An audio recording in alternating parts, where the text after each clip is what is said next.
Today, as the U.S. pounds Yemen with airstrikes, the Houthis vow revenge, targeting American warships.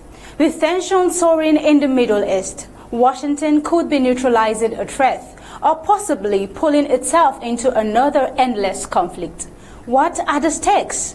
This and many more will be explored in today's Flash News. Good afternoon and welcome. I am Tabitha Ako. Let's begin.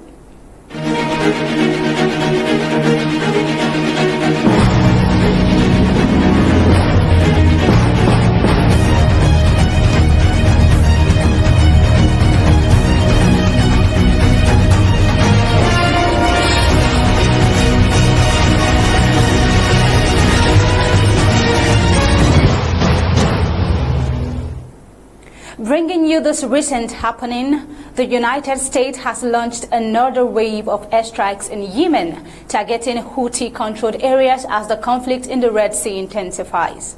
According to Al Jazeera TV, the attacks hit the port city of Houthis and Al Jaf Governorate, following an earlier round of strikes over the weekend. The operation marks one of the most extensive U.S. military interventions in the Middle East since President Donald Trump assumed office in January. But as the air campaign expands, a critical question emerges. Is the U.S. strategy effectively deterring the Houthis, or is it pushing the region further into chaos? At least 53 people have reportedly been killed in the strikes, with 98 others wounded, including women and children, according to Anis al-Bahi, a spokesperson for the Houthi-controlled health ministry.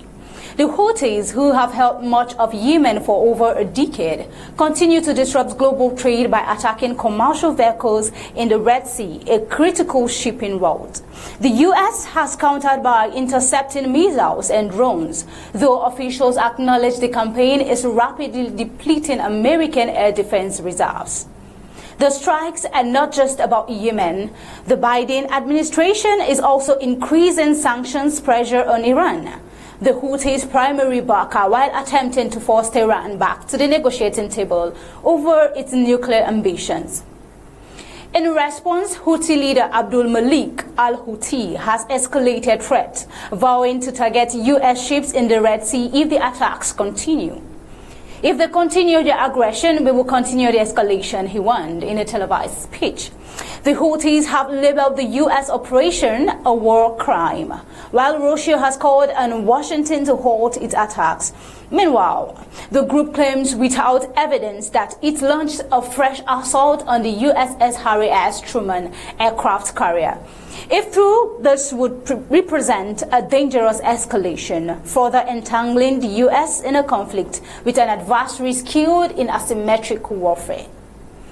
Since Hamas attacked Israel in October 2023, Iran's network of regional allies, often referred to as the Axis of Resistance, has suffered major setbacks. Hezbollah and Hamas have been under heavy pressure, with senior leaders assassinated and their military capabilities significantly degraded. Even Syrian President Bashar al-Assad, another key ally of Iran, faced renewed threats to his power in December. Yet, despite years of Saudi-led bombings and international isolation, the Houthis remain resilient.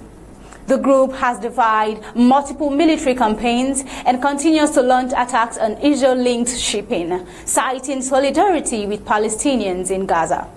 Although a brief ceasefire in January temporarily halted Houthi strikes, the group has since resumed threats, demanding that Israel lifts restrictions on aid to Gaza. While President Trump has issued a stark warning to Iran, declaring that it must immediately halt its support for the Houthi or face consequences. Iran's Revolutionary Guard commander Hossein Salami dismissed the threats, asserting that the Houthis act independently and warning that Iran will respond decisively and destructively if provoked. However, U.S. warplanes intercepted 11 Houthi drones on Sunday, while a missile launch from Yemen crashed into the sea before reaching its target. U.S. Defense Secretary Pete Hegseth has signaled that the air campaign will persist until the Houthis stop attacking shipping lanes. The minute the Houthis say they will stop shooting at our ships, will stop shooting at their drones. But until then, this campaign will be unrelenting. But as the conflict deepens, Washington faces a crucial strategic dilemma. Will continued airstrikes force the Houthis into submission, or will they only embolden an already battle-hardened militia with nothing to lose? Well, we hope this becomes effective in the coming days. Moving over in a new development, U.S. President Donald Trump has announced plans to speak with Russian President Vladimir Putin on Tuesday, aiming to negotiate an end to the war in Ukraine. Following a series of high-level discussions between U.S. and Russian officials in Moscow, with Ukraine having already accepted a 30-day ceasefire proposal, the pressure is now on Russia to respond. But will this negotiation bring a genuine breakthrough, or is it another diplomatic means in a war that has already reshaped global security? Let's take a look. It's been a good time. And we learned a lot. We're doing pretty well, I think, with Russia. And we'll see if we have something to announce maybe by Tuesday. I'll be speaking to President Putin on Tuesday. And a lot of work's been done over the weekend. We want to see if we can bring that war to an end. Maybe we can, maybe we can't, but I think we have a very good chance. We'll be talking about land. It's a lot of land. It's a lot different than it was before the war, as you know. And we'll be talking about land. We'll be talking about power plants. That's up, that's a big question. But I think we have a lot of it already discussed very much by both sides. You'll ask him. Ukraine and Russia. You'll ask him. We're already talking about that, dividing up certain assets. President Trump right there on his hopes concerning the ceasefire. However, Russia has outlined a series of demands that mirror its past ultimatums. Moscow insists that any ceasefire agreement must include ironclad guarantees that Ukraine will never join NATO and that Kyiv must remain permanently neutral. Russian Deputy Foreign Minister Alexander Kruskov emphasized that security guarantees for Russia would be at the core of any long-term peace agreement. Additionally, Putin has demanded that Russia retain control over all Ukrainian territory it has seized, including Crimea and regions in eastern Ukraine. He also seeks a drastic reduction in the size of Ukraine's military, the lifting of Western sanctions, and a new presidential election in Ukraine, something Kyiv has rejected as premature due to martial law. With Trump's diplomatic approach favoring engagement with Moscow, his willingness to consider some of Russia's demand could put him at odds with Ukraine and U.S. allies in Europe. Secretary of State Marco Rubio and National Security Advisor Mark Waltz have already signaled that achieving a final peace deal would require hard concessions from both sides. But will Ukraine and its allies accept any agreement that legitimizes Russia's territorial gains? While Ukrainian President Volodymyr Zelensky has welcomed the ceasefire talks, saying he sees a good chance to end the war, however, he has firmly maintained that Ukraine's sovereignty is non-negotiable and that Russia must withdraw from occupied territories. Zelensky's stance directly contradicts Putin's demand for control over seized land. He has also been at odds with Trump, with tensions flaring during the recent White House meeting.